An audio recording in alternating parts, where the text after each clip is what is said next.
Welcome to As I Live and Grieve, a podcast that tells the truth about how hard this is. We're glad you joined us today. We know how hard it is to lose someone you love and how well-intentioned friends and family try so hard to comfort us. We created this podcast to provide you with comfort, knowledge, and support. We are grief advocates, not professionals, not licensed therapists. We are you. Today we are speaking with Claire Bidwell Smith. Claire is a therapist specializing in grief and the author of 3 books of nonfiction, The Rules of Inheritance, After This, When Life is Over, Where Do We Go?, and Anxiety, the Missing Stage of Grief. Claire offers numerous online programs for grief in addition to working with people one-on-one. Led by her own experiences with grief and fueled by her work in hospice and private practice, Claire strives to provide support for all kinds of people experiencing all kinds of grief. In addition to having given dozens of talks on grief, Claire has written for and been featured in many publications including the New York Times, The Atlantic, The Washington Post, Scientific American, The LA Times, MSNBC, The Chicago Tribune, Goop, Oprah Magazine, and Psychology Today. She deeply loves her work and is devoted to expanding the conversation about grief and loss.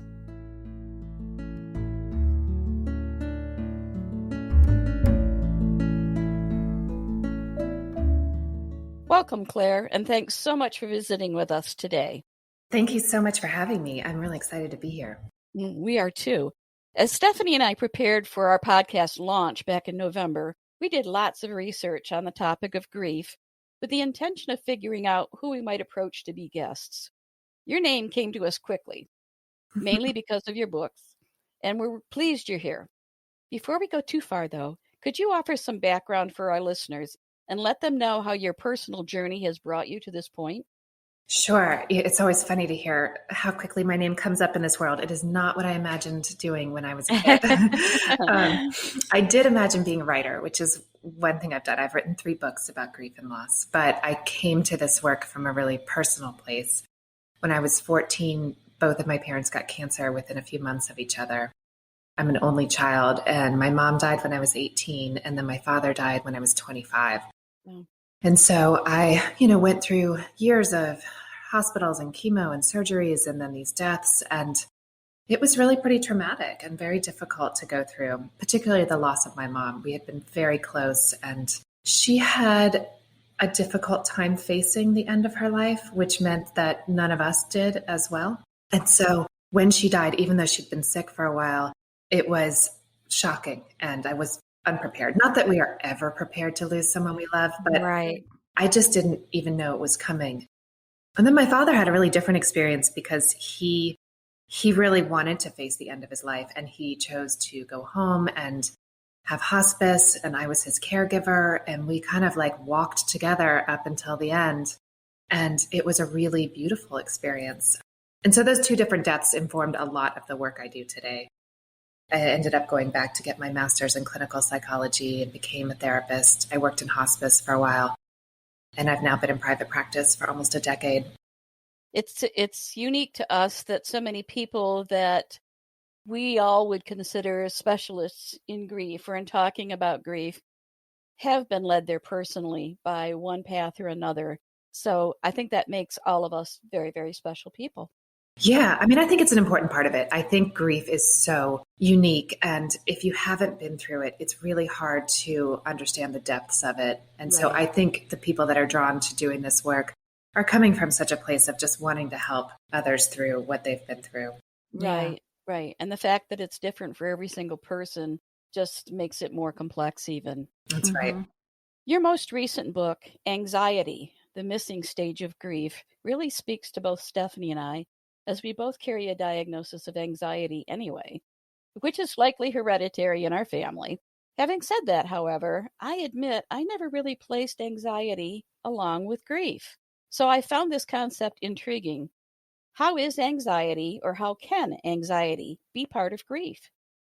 Yeah, that's a good question. And you are not alone in your anxiety diagnoses. I think it's more popular than ever these days, not popular, but more common than ever for people to experience anxiety and have some amount of it in their lives, for multiple reasons too. But I developed my own anxiety after my mother died. I began having panic attacks, hypochondria, social phobias. And like you, I did not link it to my grief either. I just thought there was something wrong with me. Even until recently, there wasn't a lot out there that linked grief and anxiety. So even when I was kind of looking for it, I came up empty. And for a long time, I just thought there was something wrong with me. And then when I was taking a trauma psychology class at one point, I all of a sudden began to see a lot of commonality in what I was experiencing and how it was directly linked to losing both of my parents and my mother's death. And so I started to really study it. I began to write articles about it online, and I got flooded with responses from people saying, "Oh my God, is this a thing? Is this real? My dad died recently and I've been having panic attacks," or "I think I've been anxious ever since I lost someone 10 years ago," or whatever the case was. And so I began to have all these clients in my office, and that became a really good opportunity to be able to see just such a range of how people experience anxiety after a loss. And that was what led to me writing the book. But it's really common. I mean, it makes sense when we go through a big loss like this. It really does a number of things to our lives. I mean, it can rip the rug right out from under your feet, which is very jarring and disorienting. You can go through a certain amount of trauma watching someone you love go through an illness or a sudden death. And then it's this massive reminder of our mortality. I think we go along most of the time thinking that life is going to be as planned. And then when something like this happens, it makes you feel like everything is uncertain. Definitely. So yeah, it's a big topic. And I'm really happy to have the book out there because it seems like more people than ever need it. That's very true. So I can understand that it's been how anxiety might be prominent in the initial phase after death. You might be figuring out some paperwork, financial issues, and all those details. Does anxiety remain a part of the grief journey as time passes, or does it eventually dissipate? Yes and no. Both. I think that anxiety can be a little bit insidious, like it can get its hooks in you and you can get stuck in a pattern and a cycle of it. We can start doing one of the things that's really common in grief-related anxiety is catastrophic thinking, which is where we start to worry all the time that something bad is going to happen. Whether it's we're worrying about our own bodies and health and our illness, worrying that we might get cancer and die too, or, someone's coming home late and we worry they've been in a car accident. And so that kind of catastrophic thinking can become very addictive and habitual. So it can last for years if you don't try to put a stop to it. Fortunately, there's a lot of really simple and easy things you can do to start getting a handle on it. But until you're actually paying attention to it, it can really just kind of get stuck in a cycle. So for some people, yes, anxiety will dissipate after the initial loss. For others, it kind of stays. And for those who are predisposed to anxiety or are already experiencing it, they'll likely see an uptick in the beginning after a loss. Right. And then they may just see reoccurrences. Maybe there's triggers of your grief around the holidays or an anniversary, a birthday. The anxiety might ramp up at those times too, and then kind of go back to a lower level the rest of the year. That makes sense. Yeah. One of the things I appreciated when I was reading your book was the anxiety check-ins at the end of each chapter. I listened to it as an audiobook, so while I was driving, and I kind of found myself at first when you would say that, I was just like, oh yeah, because I'm like slouching and I'm like gripping the steering wheel and everything. I'm like, okay, I need to relax, and you don't realize when you're tightening up and everything like that. So I found that was very, and then I kind of started to expect it. I started to hear it and I was like, okay. And then your voice is also very calming. So it was very nice to. Is this a common feeling for people that the more you talk about it, read about it, reflect on it, that your truths come to the surface? Yeah, absolutely. I think that's part of doing some of the work around it is talking about it, addressing it. We tend to stuff things away that are hard to deal with or painful. But the more that we stuff them away, they end up spilling out in anger, anxiety, depression. But also anxiety is such a funny thing. We can become anxious about the anxiety. So when we talk about anxiety, it can make us a little more anxious just because anxiety is kind of scary in and of itself. We don't know when it's going to come on. We don't know how it's going to manifest. A lot of people worry about having anxiety attacks or panic attacks. And so when we talk about it, they feel like they're kind of opening up the door to it. Mm-hmm. But if you think about it, when the idea of when we're on an icy road and our car begins to skid, the advice is always to lean into it, right? To lean into the curve rather than trying to pull out of it. And the same goes for anxiety. The more we can kind of lean into it and face it, the better we can get a grip on it. That's a great analogy. I really like that. Mm-hmm. Yeah, I'm gonna use that in my own thoughts. Yeah. For me personally, I've had several losses in my life, from a newborn baby to my father to my mother, and most recently my husband, who died almost 3 years ago. That's a lot of loss. It is. And each was vastly different. But I really don't feel anxiety played a huge part in my grief, though it did rear up, I will admit. I realize that now, reflecting back. At the time, though, I would never have acknowledged anxiety as being in there at all. So for me, as I read your book, listened to your book, I really enjoy the audiobook when it's the author narrating it, because you really get their true intention. So thank you for doing that. I found your information and your tips so beneficial, just in helping me understand better and coping with my own generalized anxiety issues. Not necessarily even about grief, but about my anxiety. Yeah.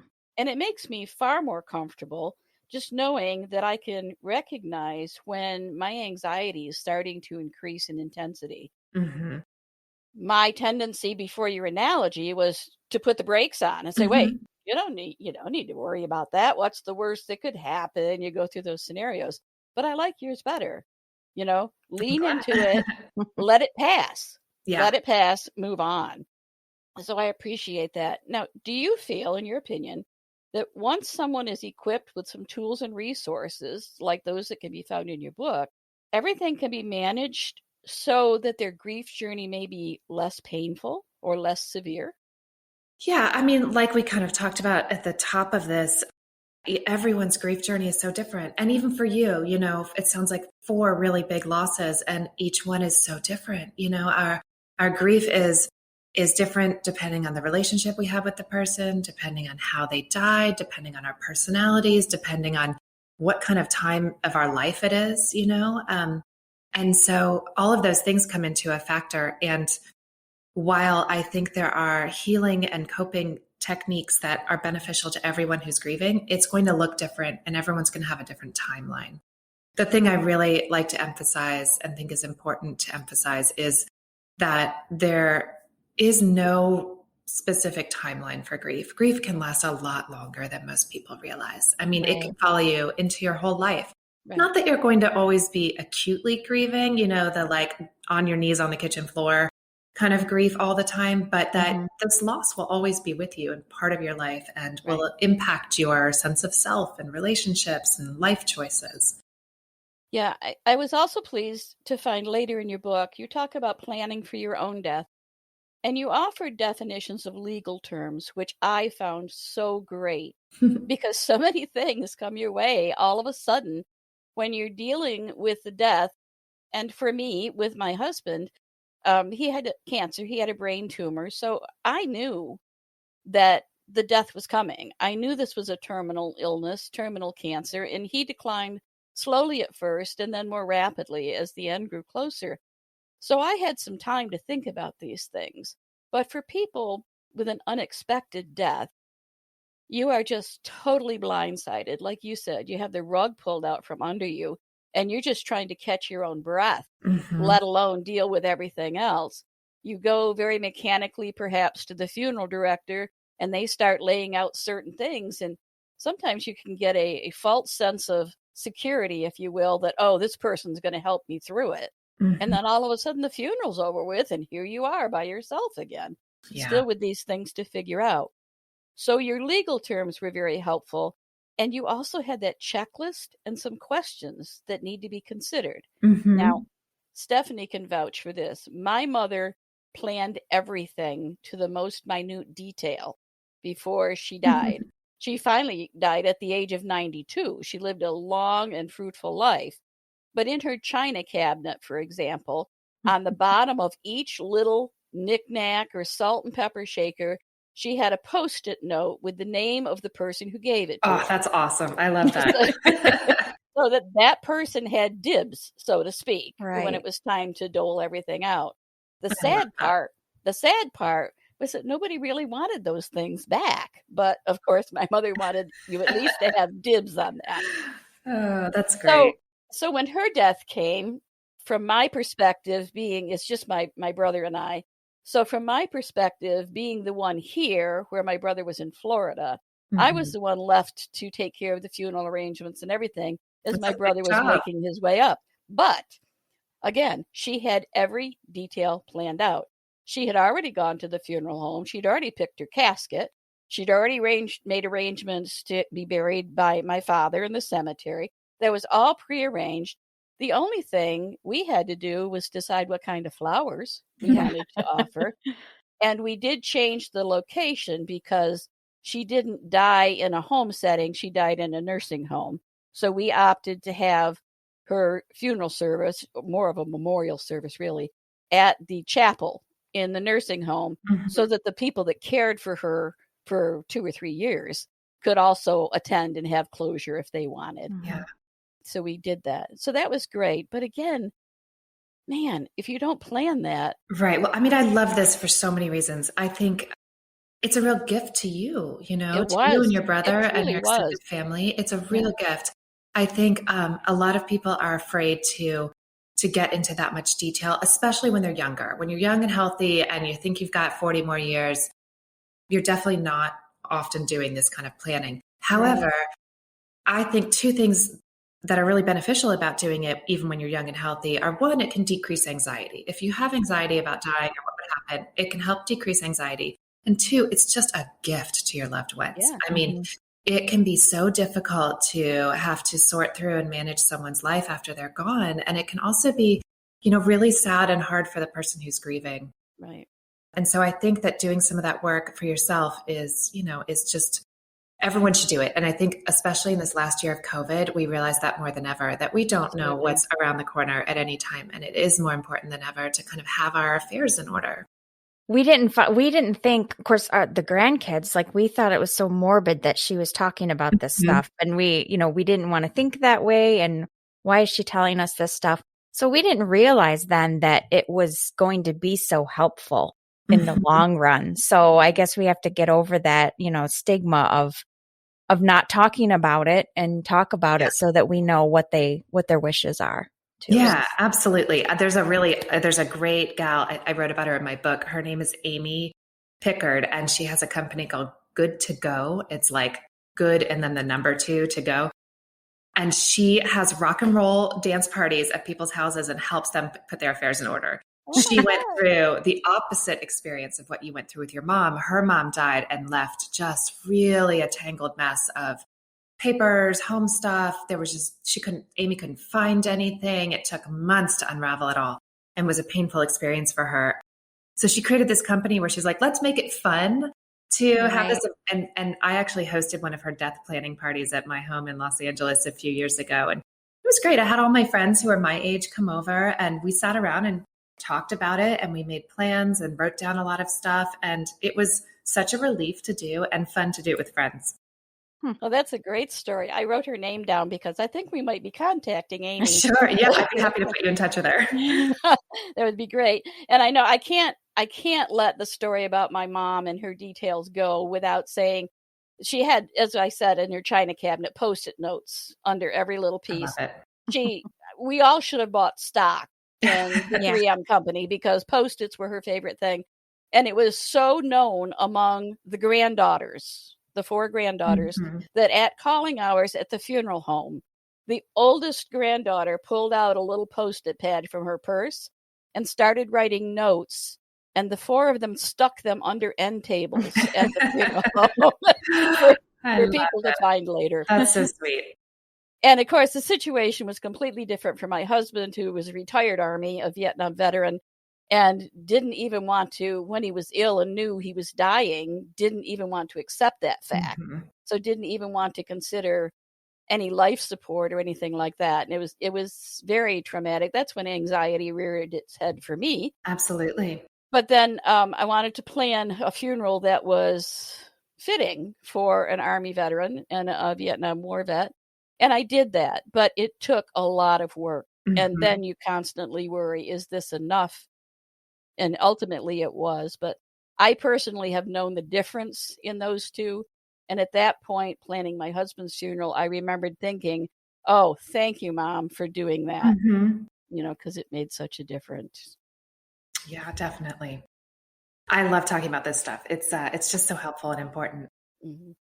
So, Claire, this was a great chat that we had today, and I just want to thank you for spending the time with us today and allowing us to speak with you and putting this podcast out to our listeners. We really appreciate it. Oh, thank you. I'm so grateful to you guys for, making space for these conversations. Thanks. Before we wrap up, I want to offer you the time to let our listeners know what they'll find if they go to your website, as well as about the many books that you have written.